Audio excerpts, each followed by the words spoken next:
और वैराग, दो चीज होती है, राग और वैराग। द्वेष नहीं कहा मैंने, द्वेष नहीं कहा, राग और वैराग दो चीज होती हैं।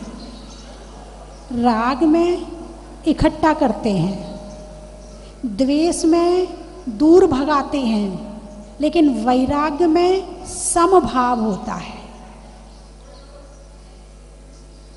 राग में चिपकना है, द्वेष में धक्का मार के हटाना है, और वैराग्य में समभाव है, ना हटा रहे हैं ना चिपका रहे हैं।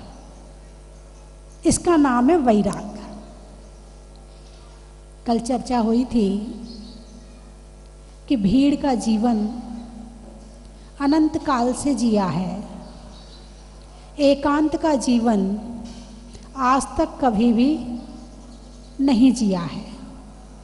तो एकांत प्राप्ति के लिए क्या जंगल जाना जरूरी है?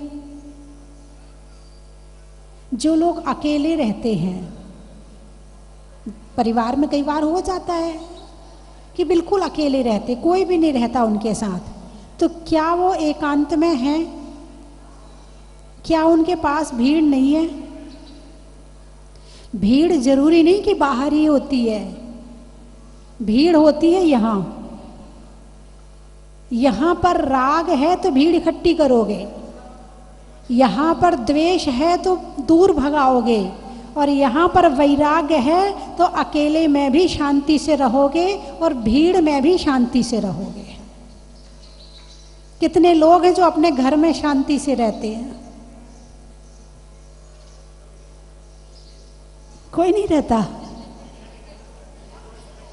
चार तरह के लोग होते हैं, भीड़ में रहकर अकेले में रहते हैं, भीड़ है एकांत फिर भी शांति से बैठे हैं, उनके दिमाग में कोई नहीं है, उनके विचारों में कोई नहीं है, आत्मा और परमात्मा। दूसरे तरह के लोग होते हैं जो एकांत में रहकर भीड़ में रहते हैं। बात समझ में आई कि नहीं आई? एकांत में रहकर भीड़ में रहते, बैठे तो अकेले हैं, साथ में कोई भी नहीं है, लेकिन दिमाग में इतने विचार चल रहे हैं, इतने विचार चल रहे हैं, इतनी भीड़ आ रही जा रही है कि शायद बाहर भी इतनी भीड़ नहीं होगी जितनी दिमाग में भीड़ रहती है। उनके पास में कोई नहीं है, बैठे तो अकेले हैं, लेकिन भीड़ दिमाग में है। एक होते जो भीड़ में रहकर भीड़ में रहते हैं, और एक होते हैं जो एकांत में रहकर एकांत में रहते हैं। कौन सा श्रेष्ठ है? एकांत में रहकर एकांत में रहते हैं, और भीड़ में रहकर एकांत में रहें, इसकी साधना करनी पड़ती है। इसकी साधना होती है कि हम बैठे तो भीड़ में हैं, फिर भी शांत भाव है, परिणाम बिल्कुल शांत है, ना राग है ना द्वेष है, ना किसी को भगाने की भावना है और ना किसी को बुलाने की भावना है। तो ये चार तरह के लोग होते हैं। अब इन चार तरह के लोग में से कौन से लोगों की संख्या ज़्यादा है? भीड़ में रहकर भीड़ में रहते हैं उनकी, या एकांत में रहकर भीड़ में रहते हैं उनकी, या जो अकेले में रहकर भी भीड़ में रहते हैं उनकी, या जो भीड़ में रहकर अकेले रहते हैं उनकी? एकांत में रहकर भीड़ में रहते उनकी संख्या। चलिए, आपने निर्णय कर दिया, मुझे नहीं करना पड़ा। शायद आपको इसका अनुभव होगा, इसलिए आपने निर्णय लेने में टाइम नहीं लगाया, इसलिए आपने बड़ी जल्दी निर्णय दे दिया कि जो एकांत में रहकर भी भीड़ में रहते हैं, अकेले बैठे हैं, घर में कोई नहीं है मगर मोबाइल में भीड़ है, उसकी भीड़ निकाल के बैठ जाते हैं। भीड़ चाहिए, चाहे वो मोबाइल में मिले, चाहे वो टीवी में मिले, भीड़ तो चाहिए चाहिए, भीड़ के बिना जी नहीं सकते हैं। जिनका प्रेम बाहर से होता है वो भीड़ इकट्ठी करते हैं, जिनका प्रेम अंदर से होता है वो एकांत ढूंढते हैं। बात समझ में आई कि नहीं आई?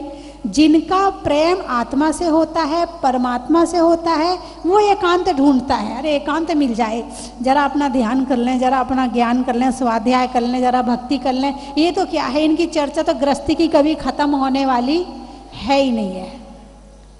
अच्छा ये बताओ, गृहस्थी की चर्चा कभी खत्म हो सकती है क्या? तुम्हारी दादियाँ थीं, मम्मी, चलो मम्मी को तो देखा ही होगा, दादी को ज़्यादा ना देखा हो, तो तुम्हारी मम्मी बातें क्या करती हैं? अरे बोलिए ना, खाने की, पहनने की, हैं, अड़ोसी पड़ोसी की, निंदा बुराई की, बच्चों की, पति की, रिश्तेदारों की, हैं, घाटे की, नुकसान की, फायदे की, यही बातें करती ना। जब तुम्हारी मम्मी ये बातें करती हैं तो तुम्हारी दादी क्या बात करती होंगी? वो भी यही बात करती होंगी। उनकी दादी क्या करती होंगी? वो भी यही बात करती होंगी। उनकी दादी क्या करती होंगी? और तुम क्या कर रहे हो?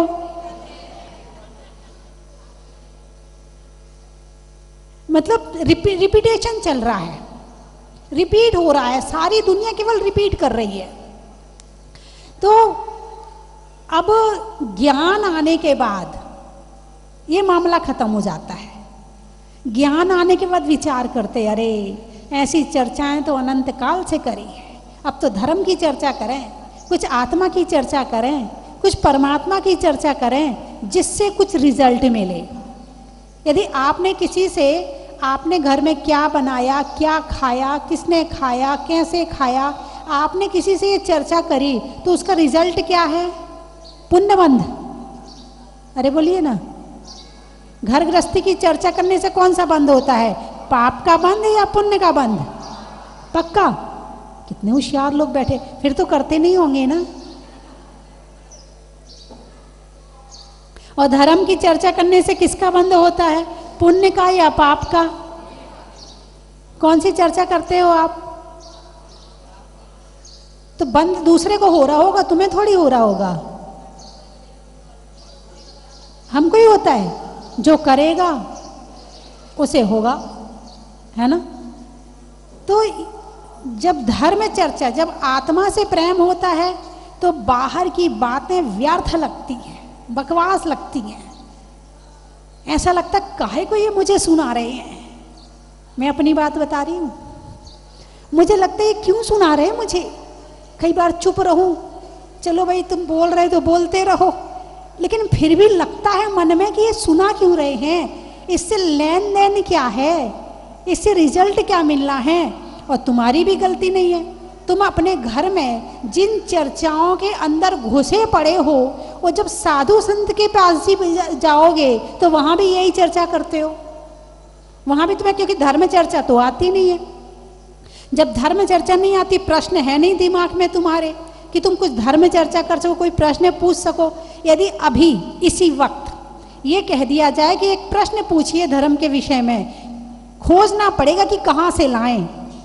और अभी घर गृहस्थी की बात का प्रश्न पूछने के लिए कहा जाए, तैयार खड़ा है, माता जी हमारा वो काम रुका पड़ा है, माता जी उसकी शादी नहीं हो रही है, माता जी स्वास्थ्य ठीक नहीं रहता है, माता जी घुटनों में दर्द है, माता जी कमर में दर्द है, घुसी पड़ी है सारी चीजें अंदर में।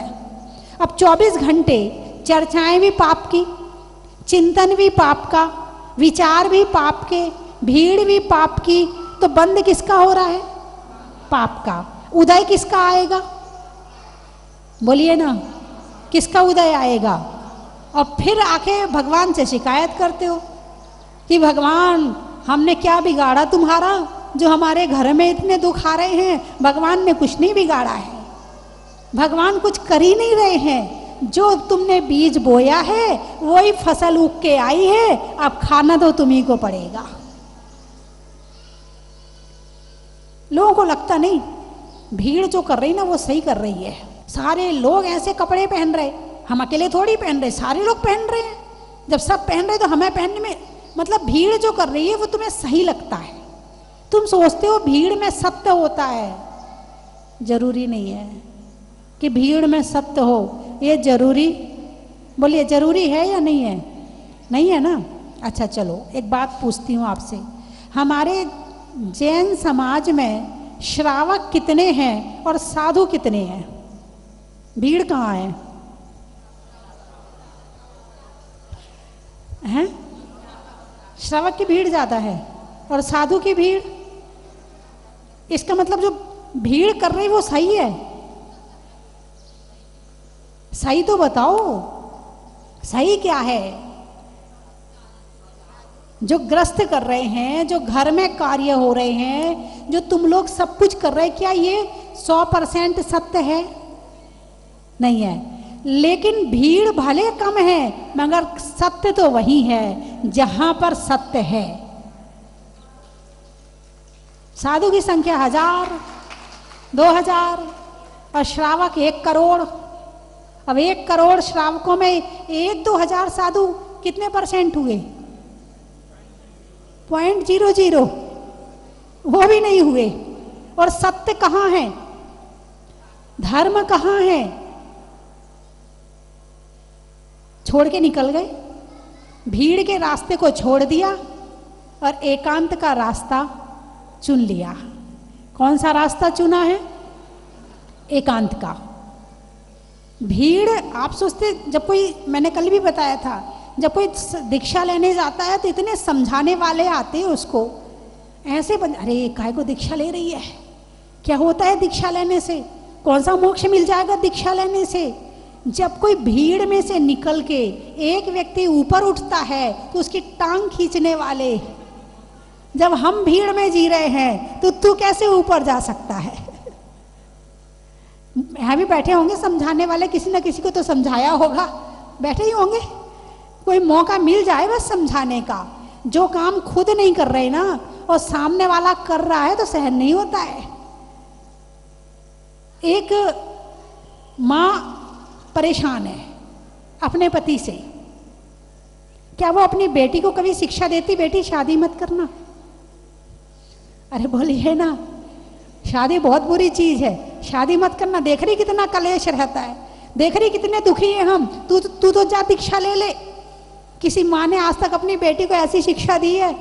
अरे बेटी, ये भीड़ का रास्ता बहुत बुरा है, बहुत परेशानी है, बहुत कलेश है, शांति कहीं मिलेगी तो एकांत में मिलेगी। जा तू दीक्षा ले ली। किसी पिता ने अपने बेटे को शिक्षा दी कि जा तू दीक्षा ले ले। दिमाग में ही नहीं है कि एकांत का रास्ता ही सही है।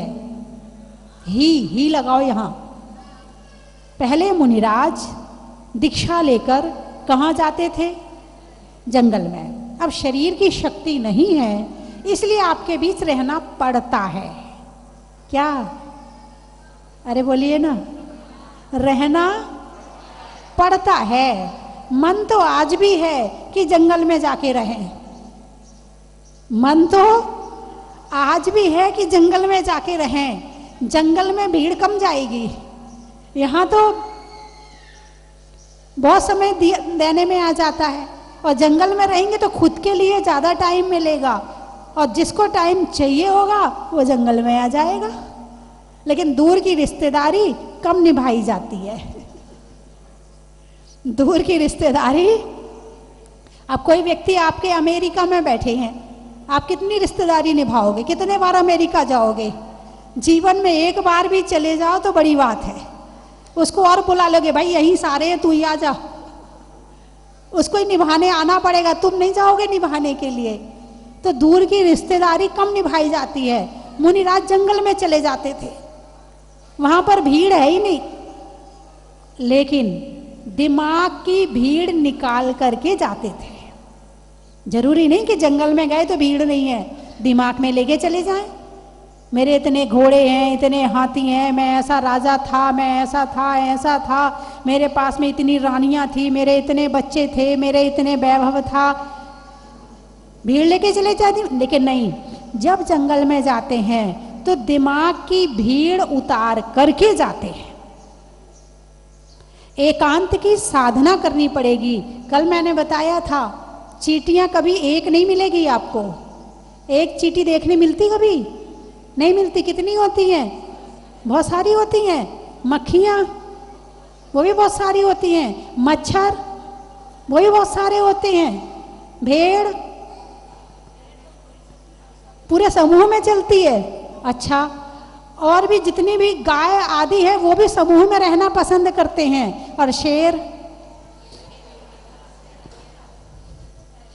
अरे बोलिए ना, तुम्हारे अंदर दोनों गुण हैं। तुम भेड़ भी बन सकते हो, तुम शेर भी बन सकते हो। तुम एकांत का जीवन भी जी सकते हो, ज्ञान आ जाए तो, ध्यान आ जाए तो, स्वाध्याय आ जाए तो, धर्म समझ में आ जाए तो एकांत का जीवन भी तुम अच्छी तरह से जी सकते हो। और समझ में ना आ जाए तो आगे बोलो ना। शेर और कौन सी चाल चल रही है अभी? यदि सब लोग सूट पहने हैं और तुम साड़ी पहनो तो मन में क्या आएगा?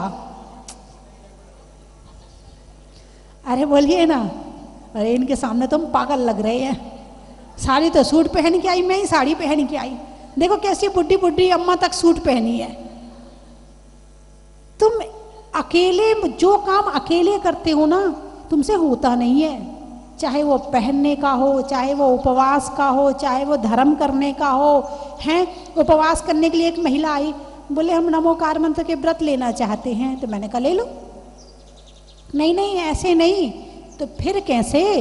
बोले 2-4 लोग साथ में मिल जाएं तो मेरे व्रत भी हो जाएंगे। यानी अपना त्याग खुद करना है, भोजन तुम्हें छोड़ना है, पूजा तुम्हें करनी है, मगर उसमें भी साथ चाहिए। अकेले काम करने के लिए हिम्मत चाहिए, हिम्मत। कि अकेले तुम साड़ी पहन के आए हो फिर भी तुम्हारे मन में कुछ ना आए, तब लगेगा कि हाँ तुम्हारे अंदर कोई हिम्मत है। सबके बाल काले हैं और तुम डाई ना करो, हिम्मत वाला होगा। भीड़ जो काम कर रही ना, तुम अपने आप को छुपाना चाहते हो, उसमें भीड़ के अनुसार चलना चाहते हो। और जिसके अंदर भीड़ में चलने की आदत है ना, मोक्ष बहुत दूर है, बहुत दूर है मोक्ष उससे। अभी मोक्ष जाने के लिए तो बहुत हिम्मत चाहिए, दीक्षा लेने के लिए तो बहुत हिम्मत चाहिए। और हिम्मत आ जाए, आत्मा का ज्ञान हो जाए, स्वाध्याय करने लगो तो हिम्मत अपने आप चली आती है। क्योंकि गलत और सही का निर्णय लेने की क्षमता आ जाती है। क्या? जब तक सही और गलत लेने के निर्णय लेने की क्षमता नहीं आई है, तभी तक ये भीड़ अच्छी लग रही है। और जिस दिन ये क्षमता आ जाएगी कि सही क्या है और नहीं मुझे सही रास्ते पर ही चलना है, उस दिन तुम हिम्मत करके भीड़ को पीछे छोड़ दोगे और तुम आगे निकल जाओगे। अभी तो जो भीड़ में हो रहा है बस वही किए जा रहे हैं। अब तुम सब एक से लग रहे हो। क्यों भाई, क्यों एक से लग रहे? सब भीड़ में बैठे हो, सबने कलर कपड़े पहने हैं, भगवान ने पहने ही नहीं कपड़े, सबसे अलग। किसी ने पीले पहने, किसी ने लाल पहने, किसी ने हरे पहने, भगवान ने कपड़े ही नहीं पहने, सबसे अलग। हिम्मत वाले होते जो बिना कपड़ों के होते हैं। अच्छा, माता जी भी अलग हो गई, क्या बात है, क्या बात। तो कहने का मतलब ये है कि जिसका प्रेम जिससे होता है, उसके विचार, उसकी सारी चीजें उसी अकॉर्डिंग होती है। ये जिसका आत्मा से प्रेम होगा उसका हिसाब अलग होगा। जिसे केवल बाहर दिखावे से प्रेम होगा उसका बिल्कुल रहन सहन अलग ही होगा, दिखावे के अनुसार ही होगा। तो जरूरी नहीं कि भीड़ में सत्य हो। अब आप यदि ये मानते हो कि भगवान का रास्ता सही है, मानते हो कि नहीं? अरे हाँ या ना, मानते हो? अच्छा, आगे समझ लो ना। अरे यहाँ क्यों बैठे हो? यदि भगवान का ही रास्ता सही है तो अपनाने की कोशिश क्यों नहीं करते हो? फिर घर में कलेश क्यों है इतने? फिर घर में इतनी क्रोध और इतनी ईर्ष्या और मान और मायाचारी कषाय क्यों है, जब तुम ये मानते हो कि भगवान का रास्ता ही सही रास्ता है? लोग पूछने आते, बोले माता जी घर में बड़ी अशांति है, कुछ बता दो। अरे भगवान से सीख लो ना, मंदिर तो जाते हो ना रोज, बातचीत किया करो इनसे, सही रास्ता अपने आप ही मिल जाएगा। भगवान हाथ पे हाथ धरे क्यों बैठे हो? भगवान पैर पे पैर धरे क्यों बैठे हो? भगवान बोलते क्यों नहीं हो? भगवान देखते क्यों नहीं हो? भगवान हमें सुखी कर दो। भगवान कहेंगे जैसा मैं बैठा हूं ऐसे तुम बैठ जाओ, हो गए सुखी। सुखी होने का रास्ता क्या? भगवान बोल तो रहे हैं, बॉडी लैंग्वेज समझते हो नहीं समझते? बॉडी लैंग्वेज, कोई भोजन कर रहा है और उसको रोटी नहीं चाहिए, आपने पूछा तो वो हाथ हिला देता है, नहीं चाहिए। आंखों की भाषा समझते नहीं समझते? आपके यहाँ मेहमान आए और बच्चा ऊधम कर रहा हो तो आप क्या करते हो? Eye language, hand language, body language पढ़ो ना भगवान को। तुम और भाषा तो समझ जाते, इनकी भाषा जिसने समझ ली वो तर गया, उसके जीवन में शांति आ गई, उसका कलेश मिट गया, वो सुखी हो गया। तो मेरी बात आपकी समझ में? अरे बोलिए ना। ठीक है, बंद करूं?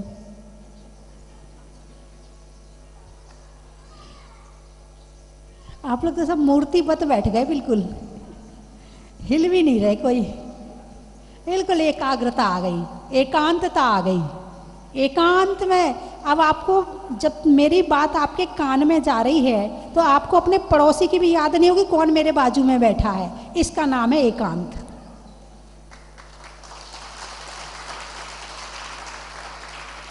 भले भीड़ बैठी है लेकिन पता ही नहीं कि बाजू में कौन बैठा।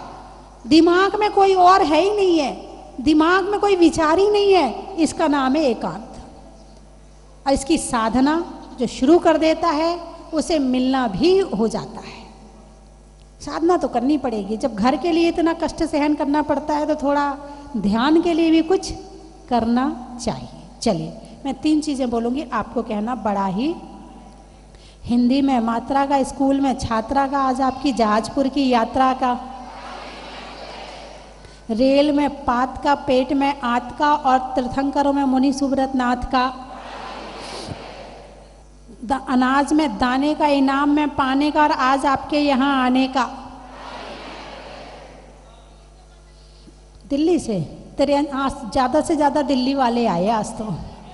4-5 बसें हो गई मेरे ख्याल से, अलग अलग जगह से 4 बसें हैं। उस्मानपुर से 4 हैं, उसके अलावा और सब अलग हैं। क्या बात है। तिरंचों में बिल्ली का, गिल्ली का, और आने वालों में दिल्ली का। आम की बौर का, नेता के दौर का, और आने वालों में इंदौर का। चेहरे पर नैन का, बोलने में बैन का, और आने वालों में उज्जैन का। फिरोजाबाद, औरंगाबाद। नहीं होने में विवाद का, गुरुओं के आशीर्वाद का, और आने वालों में औरंगाबाद का। अनाज में चना का, गर्मी में पना का, आने वालों में गुना का। नोएडा, गुना भी बोला ना। स्वर्ग में परी का, बैठने में दरी का, और आने वालों में शिवपुरी का। गर्मी में घड़ा का, भोजन में बड़ा का, और आने वालों में चित्तौड़ निम्बा हेड़ा का। बड़ा ही महत्व है। धार, सप्ताह में वार का, तीर्थों में गिरनार का, और आने वालों में धार का। बड़ा ही महत्व है। करेली, कटनी, भोजन में चटनी का। नट में नटनी का, और आने वालों में कटनी का। देने में दांत का, लड्डू में गाद का, और आने वालों में गाजियाबाद का। बड़ा ही महत्व है। फिरोजाबाद, और आने वालों में फिरोजाबाद का। जितने बाद वाले और पूर्व वाले वो इकट्ठे हो जाएं। भोपाल, पूछने में हाल का, गर्मी में रुमाल का, और आने वालों में भोपाल का। बड़ा ही महत्व। गाने में सुर का, नृत्य में नूपुर का, आने वालों में परतापुर और जयपुर का। बड़ा ही महत्व है। जोर से बोलो। उज्जैन, उदयपुर, रिश्तों में ससुर का, देवों में असुर का, और आने वालों में उदयपुर का। बड़ा ही महत्व है। मुंगावली, फूल में कली का, तपस्या में बाहुबली का और आने वालों में मुंगावली का। बड़ा ही महत्व है। पशुओं में खुर का, गाने में सुर का और आने वालों में मऊ रानीपुर का। बड़ा ही महत्व है। पानीपत, लिखने में खत का, मकान की छत का और आने वालों में हरियाणा पानीपत का। बड़ा ही महत्व है। कासन है, अच्छा। घर में राशन का, घर में राशन का, भगवान के लिए सिंहासन का और आने वालों में कासन का। बड़ा ही महत्व है। जैन मिलन कोई शहर है, संस्था है? अच्छा। आत्मा के लिए, रहने के लिए तन का और सोचने के लिए मन का और आने वालों में जैन मिलन का। बड़ा ही महत्व है। बनेड़िया, सावन में बिया का, दिवाली में दिया का और आने वालों में बनेड़िया का। बड़ा ही महत्व, खड़े नहीं होना है। ये सारे बड़ा महत्व सुनने को बैठे थे। महीनों में मई का, रजाई में रुई का और आने वालों में मुंबई का। बड़ा ही महत्व है। हो गए सारे? जबलपुर बोल दिया? नहीं बोला? गाने में सुर का, नृत्य में नूपुर का, आने वालों में जबलपुर का। बेगमगंज, नहीं होने में रंज का, पंजाब में पंज का और आने वालों में बेगमगंज का। बड़ा ही महत्व है। थोड़ा उधार हुआ है, थोड़ा है बाकी, है गुरुवर बड़े दयालु, नंगे पैरों ही चलते, कांटों के पथ पर चलकर फूलों की खुशबू देते, है गुरुवर बड़े दयालु, नंगे पैरों ही चलते, कांटों के पथ पर चलकर फूलों की खुशबू छोड़ते। सारा जो हम वैभव देख रहे हैं, ये जो मुंशीरत्नाथ भगवान का यहाँ जो चमत्कार देख रहे हैं, देखिए मुझे याद आ रही है महावीर जी की बात। महावीर जी में जब भगवान महावीर की प्रतिमा प्रकट हुई तो आज भी उस मूला जाट को याद किया जाता है। माताजी, जब भी मुंशीरत्नाथ भगवान का अतिशय होगा, उनका प्रभाव होगा, हम सब याद आएंगे और तो आपको हमको याद आएगी। आप ही हमारी पालनहार हैं, आप ही ने हमें जो है मार्ग दिखाया है। हम आपके चरणों की वंदना करते हैं। बहुत बहुत आशीर्वाद आप सब हमें दीजिएगा। और जैन मिलन का जो नवंबर में महिला अधिवेशन हुआ था, माताजी ने जो उद्बोधन दिया था, करीब ऑनलाइन हम 2000 लोग उपस्थित थे वहाँ पर, मैं भी उपस्थित था। और आज भी माताजी पूरे देश में उसे याद किया जाता है। ऐसा लग रहा था पता नहीं कहाँ आ गए, हम तो सोच के भी नहीं आए। सिर्फ माताजी का और भगवान का एक चमत्कार ही है कि मतलब हमें मतलब ये सौभाग्य मिल गया, समझ लीजिए। हमारे संपूर्ण परिवार के विगत 3 वर्षों से हम प्रोग्राम बना रहे थे कि हम जहाजपुर जाएंगे, दर्शन करके आएंगे, दर्शन करके आएंगे। सहज 1 हफ्ते पहले प्रोग्राम बना, हमने टिकट कराई, आज कल रात ही यहाँ पहुँचे और आज सुबह सौभाग्य मिला हमें मुनीश्वरनाथ भगवान की शांति धारा करने का। इसके लिए हम मुनीश्वरनाथ भगवान को और माता जी के अवसर से हमें इतना बड़ा सौभाग्य मिला। माता जी को बहुत बहुत वंदामी। निरंतर हमें यहाँ आने की प्रेरणा मिलती रहे और हमें जब हमें मुनीश्वरनाथ भगवान का बुलावा आए, हम यहाँ पे आए इसी मंगल भावना से। तेरे दर्शन पाते ने हुए हैं, मुनि सुब्रत बाबा के दर्शन हमने पाए हैं। जय माता बोलो, जय माता, जय माता बोलो, जय माता, स्वस्ति भूषण मेरी माता।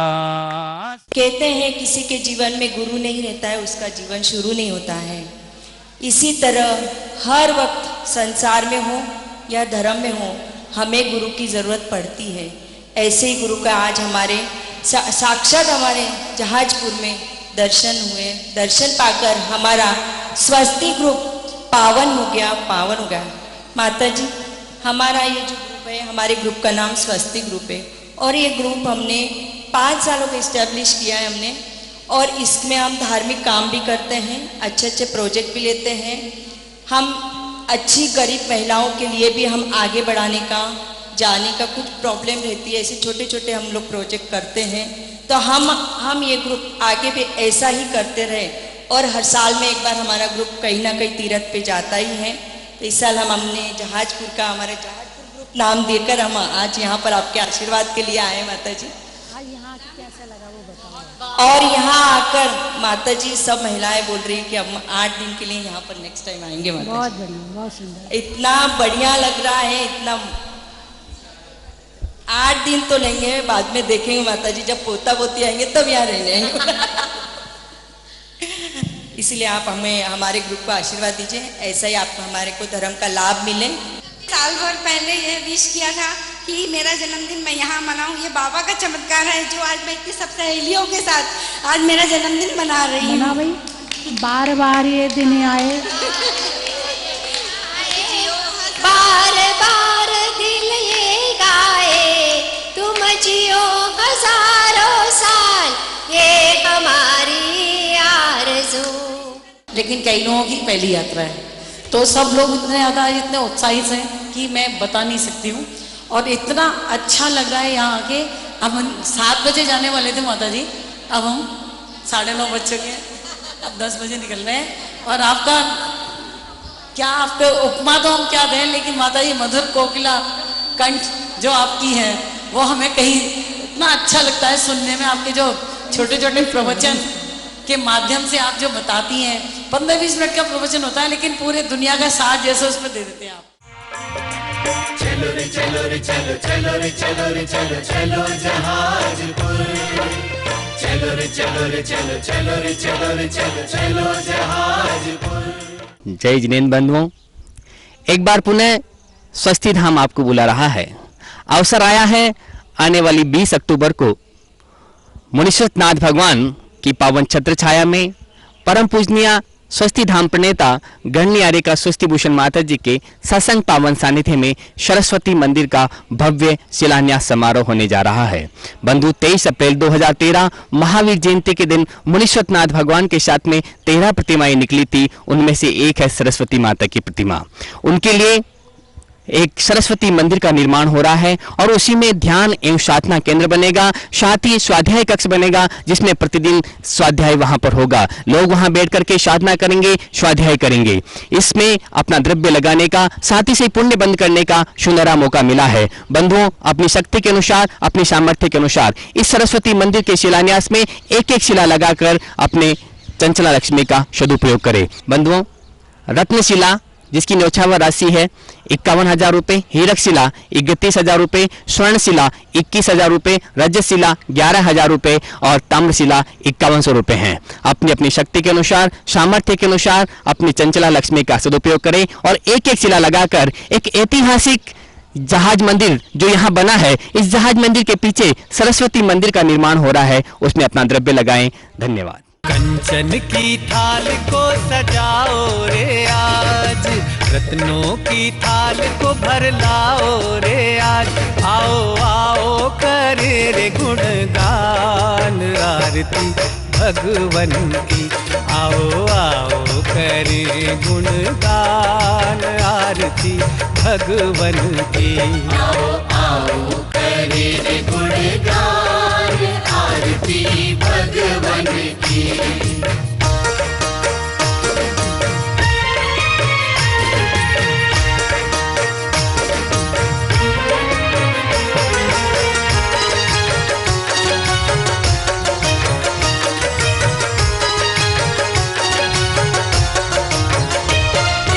पिता सुमित्र के राज दुलारे, माँ पद्मा जी के नैनों के तारे।